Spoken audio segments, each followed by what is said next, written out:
SDG 4 menekankan akses kepada pendidikan yang inklusif, saksama dan berkualiti, serta menggalakkan peluang pembelajaran sepanjang hayat dalam konteks subjek matematik. Dalam matematik, pelajar boleh guna pelbagai kaedah seperti visual, praktikal, dan digital. Cara bervariasi ini membantu murid dengan gaya belajar berbeza, memahami konsep, tingkatkan minat, dan kurangkan jurang pencapaian. Hal ini selari dengan SDG 4 karena semua murid mendapat peluang belajar secara adil dan berkesan.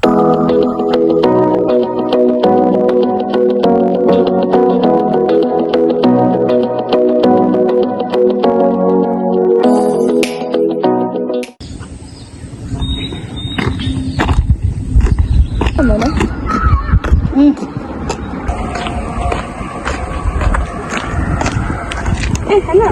Jauh teman-teman. Iya, Evi. Aku tengah fikir pasal topik penjen Cikgu ajar tadi. Aku tak faham lah. Oh, topik itu. Nanti aku ajar. Evi, apa benda ni? Tak faham lah. Cuba jelaskan. Okey, Hana. Saya sudut pada pusat bulatan yang dicangkum oleh satu lengkung yang sama ialah 2 kali ganda saya sudut pada lilitan bulatan. Maksudnya, sudut yang ada dekat pusat bulatan ni 2 kali sudut yang ada dekat lilitan bulatan.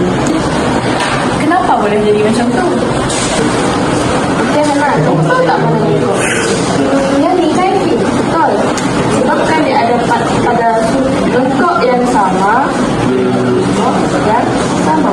Jadi, sudut yang ada pada pusat bulatan ini adalah 2 kali sudut yang ada dekat lilitan bulatan. Oh, faham? Okey, Hana, cuba buat ni. Okey, betul. Cuba kamu jelaskan. Ke mana kamu dapat? Okey, macam Evi cakap tadi, disebabkan ada lengkung yang sama, jadi sudut pada pusat bulatan adalah 2 kali sudut pada lilitan bulatan. Jadi bermakna X bersamaan dengan setengah daripada 80. Jadi X adalah 40.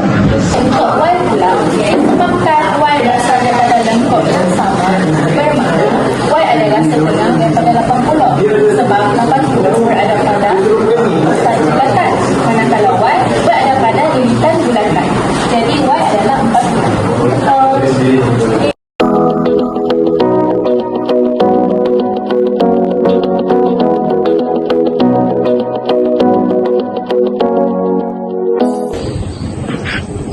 Syah, kamu tak ngantuk ke atas seminar tadi? Saya ngantuk gila sebab malam tadi saya tidur akhir. Tak, semalam saya tidur awal. Jadi saya tak mengantuk.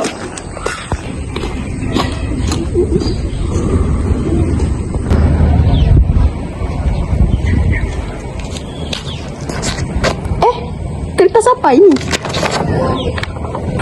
Syah, ini bukan yang kita belajar kat seminar tadi kah? Iyalah kan? Mari kita imbas kembali apa yang kita belajar tadi.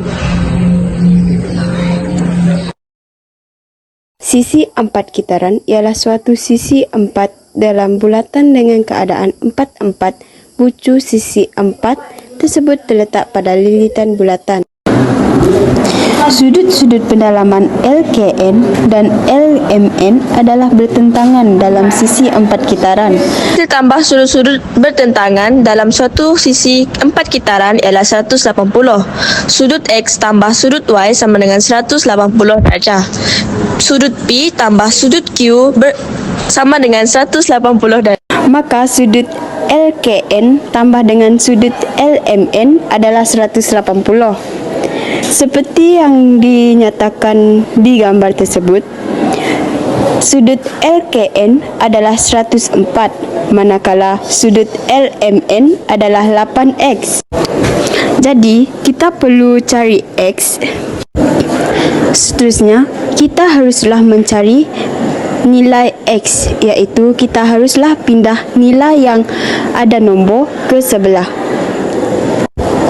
Seperti di dalam contoh tersebut, X kita adalah 9.5. Untuk soalan B pula, Sudut-sudut pendalaman sudut KNM dan sudut KLM adalah bertentangan dalam sisi 4 kitaran. Maka, sudut KNM tambah sudut KLM bersamaan dengan 180 darjah. Y, manakala sudut KLM ialah 98, maka dia akan jadi 4Y tambah 98 bersamaan dengan 180 darjah. Seterusnya, kita pindahkan 98 ke sebelah. Maka dia akan jadi 4Y bersamaan dengan 180 tolak 98. Kita akan dapat 82. Apabila 4Y bersamaan dengan 82, 4 kita pindahkan ke sebelah, dia akan jadi Y bersamaan dengan 82 bahagi 4. Maka Y ialah 20,5 darjah.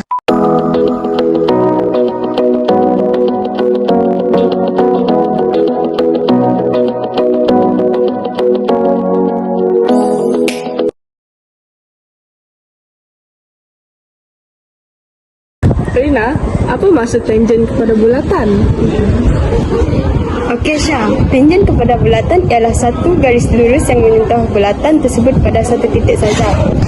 Contohnya, tayar basikal yang menyentuh pada jalan raya. Itu adalah salah satu contoh di kehidupan kita ini. Oh, Rina, kamu tahu tak ciri-ciri tangent kepada bulatan? Kamu? Boleh terangkan? Ciri-ciri tangent yang pertama adalah tangent ni hanya sentuh satu bulatan sekali saja. Kalau garis itu memotong bulatan, dua titik itu bukan tangent.